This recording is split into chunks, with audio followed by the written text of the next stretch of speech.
Okay, so real quick, I'm going to be building another console table. This is going to be one of my standard default console tables. Dimensions will be 48 by about 13 wide, and it's going to be 30 inches high. And these dimensions go off of the top. So we're going to be building this, and I'm going to be showing you how fast, and I guess we could say efficient, I could build one of these tables with all of my processes in place. Now, it's not going to be 100% accurate since I have to speed up parts of the video, edit some parts due to, I can't have a 4 or 5 hour video, obviously. So we're going to speed up some parts, we're going to cut some parts, but I'm timing each step and for the most part, and I'm going to round it off to, the nearest 30 seconds or nearest minute to keep it easier to add up at the end. And we're just going to time it, and I'm just taking consideration here. I'm not adding in drying time for glue dry ups, tabletop glue ups for the tops, glue ups for the bottom shelf piece. I put some trim around it, and also glue ups for the frame. So there's some. That's why this will go a couple days. This video, and I'm also working on other projects at the same time. So I'm kind of bouncing back and forth. But I'm going to cut everything here. I'm going to mill everything up, and I'm going to time everything, including all assembly. And there's also going to be no finish on this. There's not going to be any paint or stain on this build. It's going to be a natural build. So once it's done, it's done. So that's why I'm going to get that's why it's called just the assembly build timing, not so much like complete finish. So that's what we're doing here. We're just going to time it as best as possible, and we're going to see how long it actually takes labor-wise to build one of these tables. All right, so let's go. Let's proceed with the mill up here.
So this step we're going to set up for our joinery. So we're going to be using loose mortise tenon joinery with the festool domino, which I know is considered cheating to a certain extent, but it definitely speeds up the process, but it doesn't make it perfect. You still have to have your layout here correct and your markings, and make sure your measurements are correct, or you won't have straight joints or square joints. So it's very important here. This is the most important part and steps of any build, in my opinion.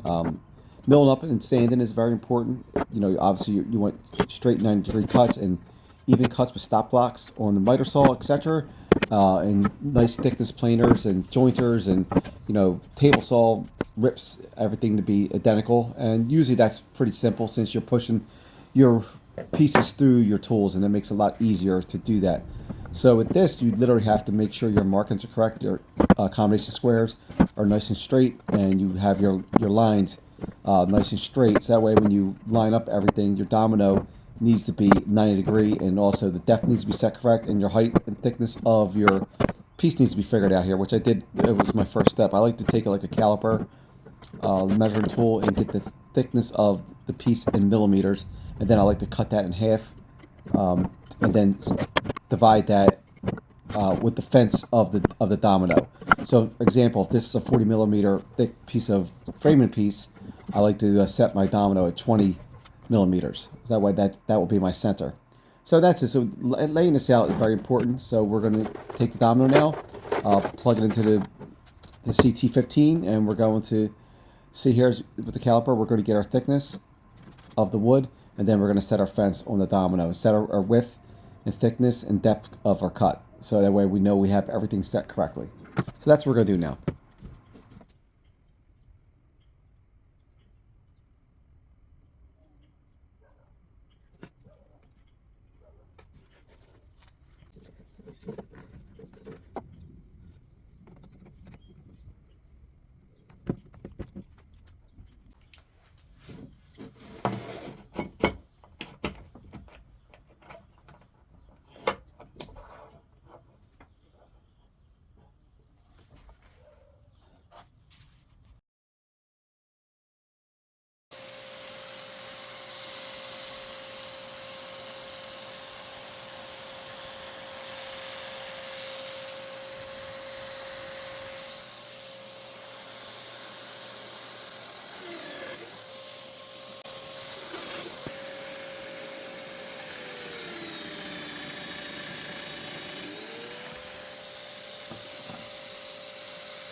so.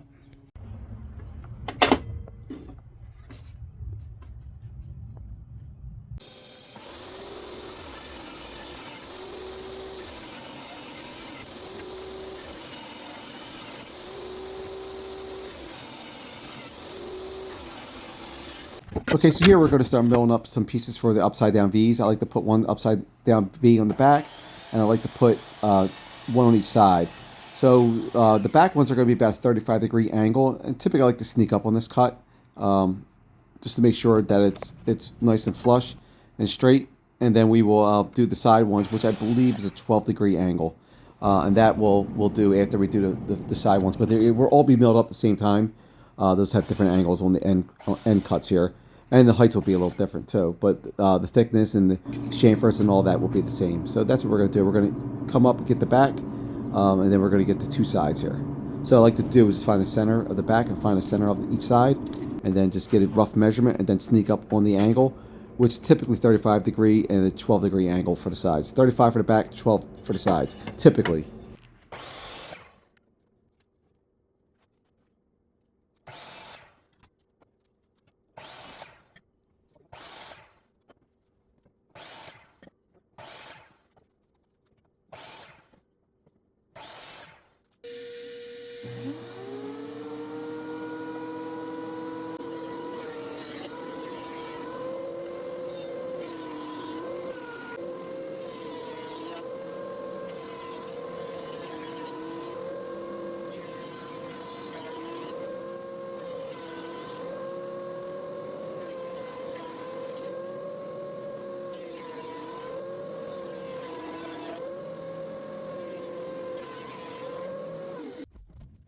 Okay, so while the frame is gluing up and laminating and drying, I like to do other steps in between, and this is a good tip for when you want to speed up your processes and utilize your time as best possible. So while the frame is squared up, clamped up, and drying, I know it's square it's going to be at this point because the clamps are holding it nice and tight. I'm going to get our exact measurements for our upside down V's and side V's like we mentioned earlier, and we're going to mill this up. And while we're doing that, we're also letting the frame dry, so we're not wasting time. And also, in the process, if possible, I like to start milling up the top and the bottom shelf pieces. And then while they're laminating and drying, I like to go and sand the frame and or fill in holes and knots and other things like that, because you want to be able to not waste time, especially if you're a busy shop, or a busy one-man shop, or whatever it is, side hustle, whatever. You want to have good processes. Not only does it speed up your process, but also keeps your work consistent. If you have your right jigs, have your right spacers, have your tools handy, have everything accessible and quick, because time is money when you're building furniture, especially. But you also want to make sure that your work is not only consistent, but thorough. You want to make sure everything's strong, everything is identical. You don't want one frame to not be square and another one to be square, or you don't want your upside down V's not to be the same angles, etc. So you just want to keep everything nice and consistent, and that helps speed up your processes ultimately.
Okay, so this is going to go a little contrary to what I said earlier. So as I had to go to the sawmill to grab some wood for the bottom shelves and the top. I ran out of poplar due to working on multiple projects. So this time frame, I could probably add a couple hours if you want to consider like the drive out to the sawmill, picking out through the lumber, etc. But usually when I do that, I don't really charge that to a job and time to a job typically, because I usually buy lumber for multiple jobs at one time. So, but if I really want to add more time, I'd probably add another 3 to 4 hours to this project. Since it takes about an hour or so, hour 20 minutes each way to the sawmill, and then obviously you're there for about an hour picking through your lumber, loading it up, and then obviously driving home, and then putting everything away, etc. So I'm not going to really add that, but so the time on this project is not going to be entirely honest or correct, because I mean, if I really want to add this time, then I would add another 4 hours. But like I said, this lumber that I went and picked up, I picked up for multiple projects. So I try to kind of wash that out, and I would never charge a customer for that unless I was only going for them. Then I would add that time to the project. So just keep that in mind.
Okay, so this project's pretty much finishing up here. So we're just going to finish sanding the top with the finish sander here.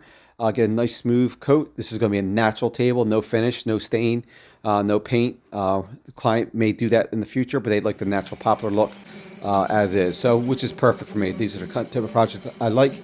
So now, if we were painting this would probably took another 3 to 4 hours in time, since you're going to be doing a primer coat, stain coat, then a top coat over your paint, and then a finish typically. So that definitely saved a lot of time on this project. Probably a good 2 to 3, possibly 4 hours.